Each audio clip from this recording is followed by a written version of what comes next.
moi c'est Laurent Carlier, je suis le président d'une association qui est basée à Niche.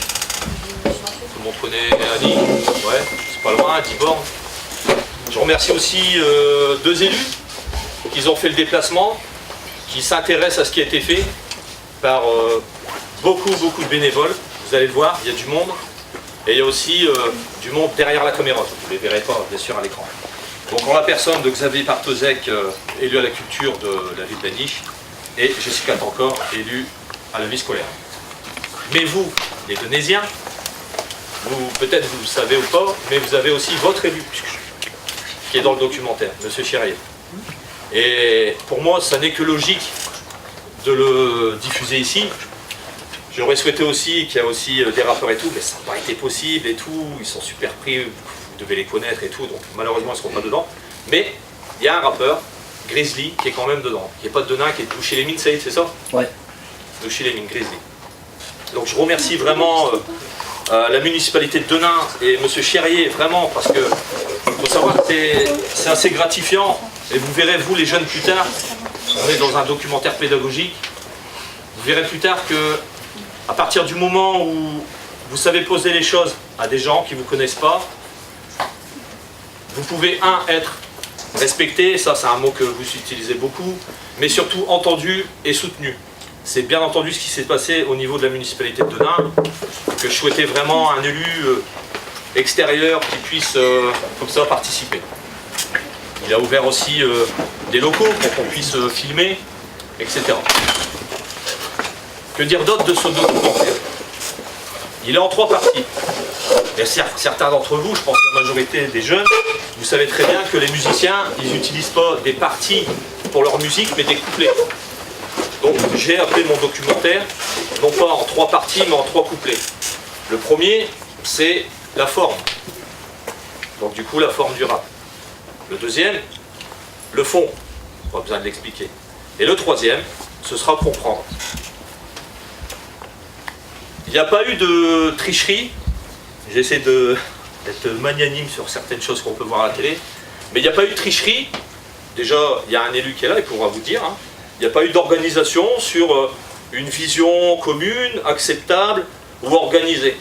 Il y a des questions qui ont été posées. J'ai récupéré, j'ai fait le montage. Il n'y a pas eu de tricherie. Ça veut dire que tout ce que vous allez voir, ben, ça sort des tripes des gens. Et moi, le premier, qui a fait le montage aussi, parce que moi, ça m'a coupé les 2 jambes, c'est de voir à quel point, que ce soit un élu à la culture, que ce soit une prof de français, que ce soit des rappeurs, rappeuses, la rue, ils ont tous une vision des choses qui, j'espère, va vous faire avancer dans la vie, quoi.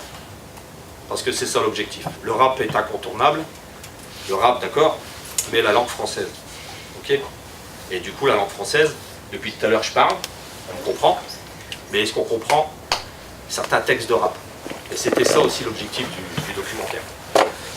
Comme de coutume, moi je remercie aussi les gens qui m'ont aidé. Saïd Drissi, qui est dans le fond là-bas, qui a été celui qui m'a accompagné le plus dans les tournages, parce qu'il y avait des heures, il y avait ça a été loin et tout, donc tantôt conseiller, tantôt cadreur, tantôt chauffeur, parce que j'étais fatigué. Ouais, c'est comme ça, c'est la vie. Bénévole, merci Saïd. Ah, bah, mon fils que vous allez voir direct en présentateur, Souleymane, un autre fils, Massoud aussi. Je remercie aussi Samuel Paulet qui a fait les illustrations que vous verrez. Et Zachary Paulet, son frère, qui a fait la chanson que vous verrez dans 1 heure et quelques. Je demande à vous, la génération, où la patience est un vain mot pour l'instant, de prendre sur vous et de vous dire qu'on est en train de passer vraiment un bon moment ensemble. Et surtout, qu'est-ce qui aime bien le rap d'ailleurs? Tiens, levez la main. Qu'est-ce qui aime bien? Normalement, vous devrez convaincre les autres de vouloir s'enfuir de la salle et de rester, d'accord? Parce que vous êtes là pour un truc que vous aimez. Je pense avoir fait le tour, mais comme d'habitude, j'oublie des choses. Je vais la boucler, je vais lancer.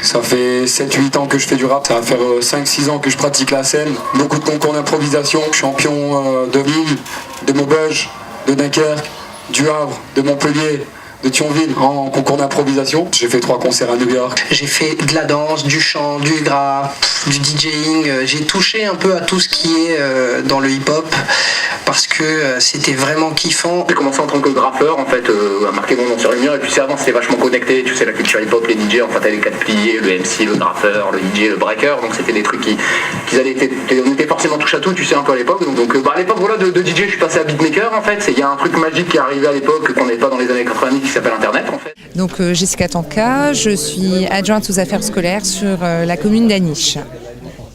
Xavier Bartosek, adjoint à la culture, pareil sur la commune d'Aniche. Alors, premièrement, agréablement surprise. J'avais un peu cette image du rappeur de l'époque qui était un peu brut de pomme et qui s'extériorisait avec des mots, des vulgarités et pas toujours un sens. Et en fait, j'ai été agréablement surprise parce que je pensais pas qu'ils étaient aussi cultivés, qu'ils recherchaient, qui voulaient vraiment s'exprimer en donnant du sens à leurs mots. Donc ça, c'est mon premier point. Mon deuxième point, en tant que maman également, je pense que je vais faire travailler mon fils sur les... Non mais c'est vrai, sincèrement, je vais faire travailler sur ce qui me fait écouter, parce que si je connais le rap, c'est grâce à lui. Alors comme on l'a dit, il y a le vrai rap et le rap commercial, et donc je connais plus le rap commercial. Et donc en fait, je me rends compte que effectivement, moi déjà de mon côté, je vais l'éduquer sur ça, et je pense que ça peut être un très bon outil pour les profs de français, mais à partir du collège. Je pense pas qu'à partir du primaire, les enfants seraient trop jeunes. Voilà. Mais à partir de la 6e, je pense que ça pourrait faire du bien aux élèves de comprendre qu'il y a un sens dans l'écriture du rap. Mon ressenti, je pense que ça déstigmatise un petit peu le rap aussi, puisque comme pour Jessica, pour moi le rap, quand j'écoutais du rap, il y avait quand même des insultes, des gros mots, voilà. Et là on voit que on va rechercher des moments d'histoire, on va s'intéresser à l'actualité du jour ou l'actualité de ce qui se passe dans la société en fait. Et du coup on reprend des thèmes de société, des sujets de société, des sujets d'actualité, et ça permet de pouvoir aussi extérioriser un petit peu tout ce qu'on a en nous.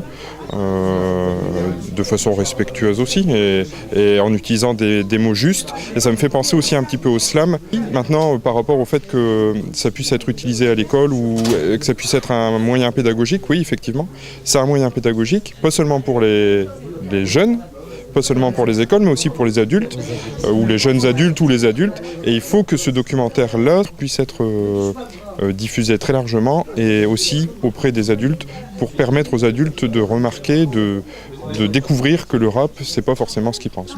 Qui s'appuie tout simplement sur la littérature et l'histoire. Ça, je m'y attendais pas du tout. Tout ce qui existe dans la langue française pour permettre de faire passer des messages. Voilà. Merci à vous. Merci à vous. Et merci à Laurent. Ouais, félicitations à Laurent. Merci aux enfants. Merci à vous. On ne regrette pas du tout d'être venu. Céline Alitim, je suis le directeur du pôle enfance, jeunesse, éducation pour la ville de Denain.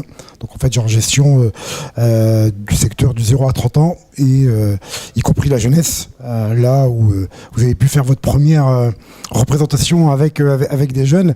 Et franchement je vous en remercie, ne serait-ce que pour cette initiative. Mon ressenti, alors moi aussi je suis un petit peu né et je baigne aussi un peu dans cette culture rap du fait de mes origines habitant un quartier, etc. Et c'était un petit peu la musique. J'ai aussi connu moi les débuts du hip-hop avec Sydney, etc. Le Smurf, tout ça. Donc moi ça me parle vraiment. Et puis de manière personnelle, j'aime aussi ça. Et ce qui était intéressant dans votre initiative, c'est comment on peut un peu dédramatiser et enlever cette image nauséabonde qui peut être véhiculée par ce que je peux appeler le rap commercial, le rap que vous parliez tout à l'heure, qui fait le buzz sur YouTube ou ailleurs et qui à un moment donné peut véhiculer tout ce qui est cliché, fort cliché, et pour lesquels moi-même qui suis éducateur et mes collègues éducateurs peinent à travailler ou à réagir avec nos jeunes pour enlever cette image-là. Et nous, on n'arrête pas de leur dire que le rap, c'est avant tout de la langue, c'est la langue française, et c'est avant tout des mots des choses, des syllabes, des versets, des alexandrins, tout ce que l'on veut. On a des jeunes, nous, qui sont maintenant animateurs, qui ont tenté de faire du rap. Et moi, je me rappelle, petite anecdote, j'étais directeur d'un séjour ski chalet, et un de mes animateurs, enfin, il n'était pas animateur, il était jeune, je l'entendais dans sa chambre, et j'entendais des rythmes comme ça, je ne savais pas, je rentre comme ça, et puis il était là, alors que c'était un petit jeune qui était très compliqué, mais vraiment dur, et il alternait des alexandrins ou des versets, mais de manière précise, vraiment pile poil avec la musique, avec un français correct, et il faisait gaffe à pas faire de fautes, à pas dire de bêtises.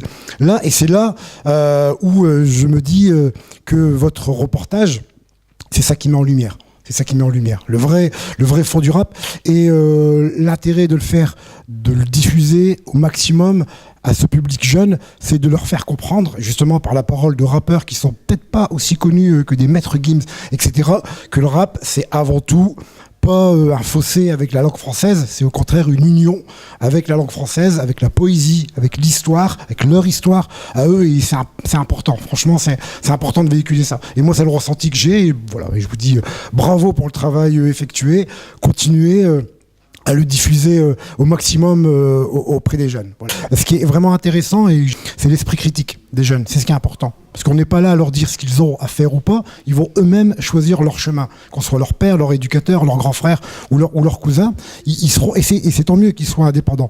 Mais par contre, c'est important, et c'est ce qui est dommageable maintenant, aider l'école, parce qu'elle ne peut pas arriver à le faire tout seul, c'est pouvoir cultiver l'esprit critique des jeunes. Et votre documentaire, c'est exactement ce qu'il fait. C'est qu'il leur donne un axe de lecture du rap, où il leur dit pas le rap c'est ça ou c'est pas. C'est pas le but du documentaire. Le documentaire, ça laisse parler des rappeurs, et ça permet à des jeunes de se dire ah ouais, le rap c'est ça en fait, c'est aussi ça. Donc demain, quand je vais écouter le rap, je vais faire attention, je vais mieux écouter. Je vais faire la différence entre un rappeur qui va me sortir des conneries ou des choses qui sont peu glorieuses, et un rappeur, peut-être quand je vais décortiquer ses mots, il veut dire quelque chose, etc. Comme l'un des interviewés qui parlait de Brassens, qui est un de mes chanteurs fétiches pour moi, et derrière, voilà, oui, en effet, des rappeurs peuvent décortiquer, et l'esprit critique des jeunes, c'est exactement la clé. C'est ce qu'on doit faire pour les aider à pouvoir sortir le vrai du faux de toutes les informations, médias, Facebook, etc. qu'ils peuvent avoir. Voilà, c'était mon mot de la fin. Encore merci. Voilà. Merci beaucoup en tout cas de votre visite par chez nous, à Denain. Chaque qui est comme une grosse métastase. Y'a fait le rap, y'a fait bouffon qui s'extase. Devant toute cette merde, j'ai envie de raccrocher le mic. Paradoxalement, le rap me dégoûte du rap. D'où vient mon dégoût? Le rap a changé, je ne reconnais plus, c'est qu'un vulgaire étranger.